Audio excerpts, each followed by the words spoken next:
Hello, my name is Andrew and I'm the founder of Kazoo. Kazoo is a productivity coaching service for teenagers. So we work with teenagers starting the age of 12 up until 19 years of age. Today we are going to be talking about two things.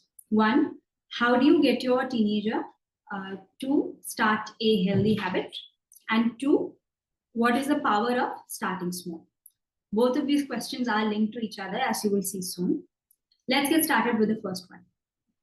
So how do you really get your teenagers started on a healthy habit? Before we even get into that, let's talk about habits and habit formation a little bit. How do strong habits get formed? Very simply put, a strong habit is formed when you repeat an action across time. A typical example is when you woke up today morning, very likely that you would have brushed your teeth first thing in the morning. If not first thing in the morning, at least in the top 3 things that you did after you woke up, brushing your teeth may have been one of it. And why is that? You just have been doing it time and again for many, many, many years now, that it's something that has become an unconscious habit of yours. Most habits are unconscious. Okay, so if all that's needed to form a strong habit is to repeat it across time, why hasn't everybody cracked it already? Why aren't our teenagers all engaged in healthy habits, or even adults for that matter? Why aren't we all having really strong healthy habits all the time? Now that's because a certain kind of action tends to get repeated, or tends to get more easily repeated than the other. And at this point, I think it's useful to talk about what are the predispositions of our brain. So our brain is highly, highly inclined to seek pleasure and avoid pain. Anything that is pleasurable, gives a sensation of happiness or pleasure, is something that our brain actively looks out for and wants to do more of. Anything that feels effort-inducing, painful, is something that our brain tries to actively avoid and looks to do less of.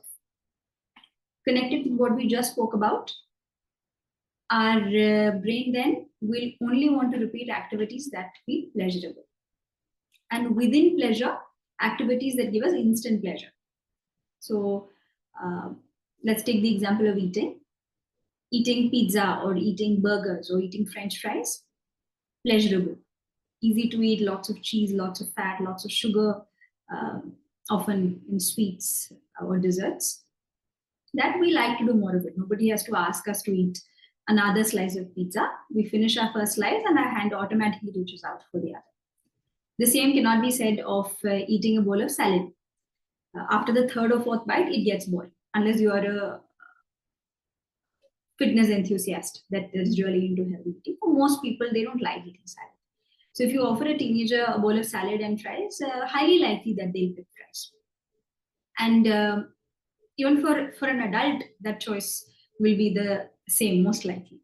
For teenagers, it's extra hard, this struggle between seeking instant pleasure and avoiding effort-inducing activities. Why that is something we'll talk about perhaps in a future video.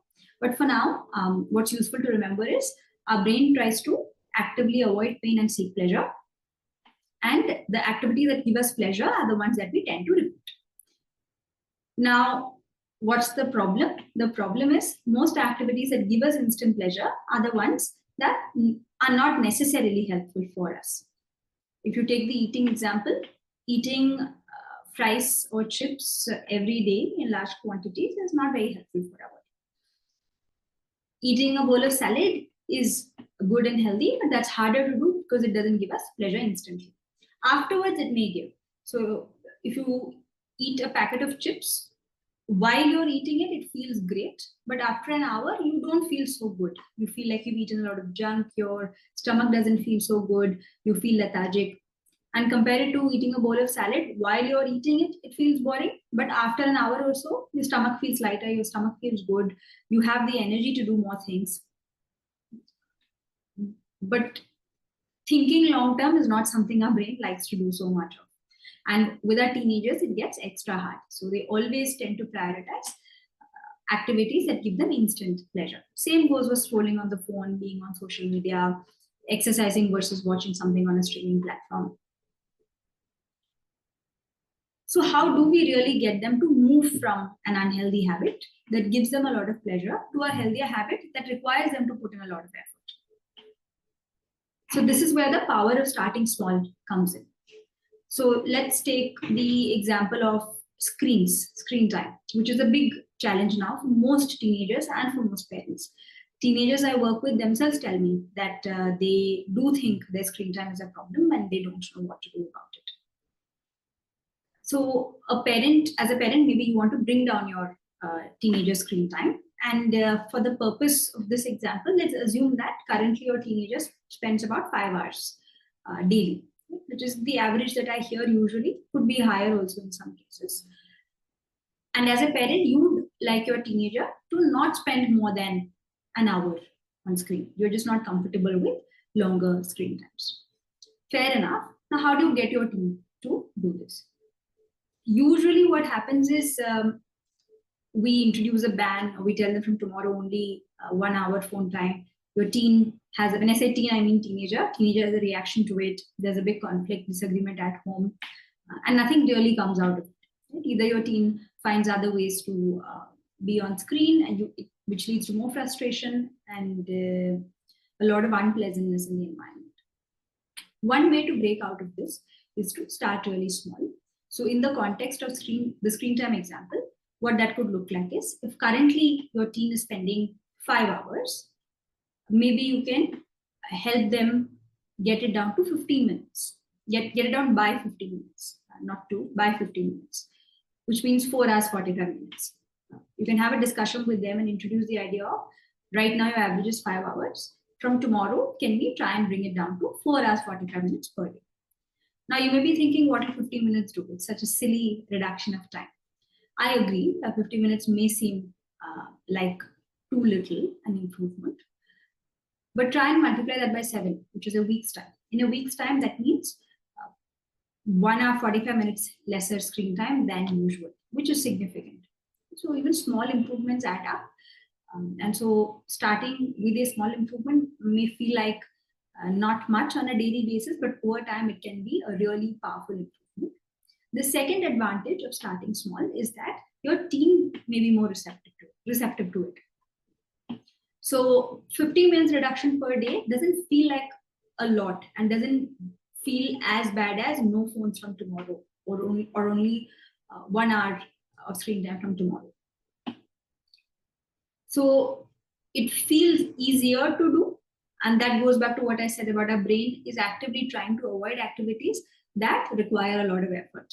So this is not as effort inducing. So your teen is more likely to pick this up, which is a big advantage because getting started is often half the challenge. So say they get started on this. Now their daily average is 4 hours, 45 minutes. And if they do this consistently for a few weeks, say 3 weeks or 4 weeks, that becomes their new baseline. And that's a good time to introduce another small improvement.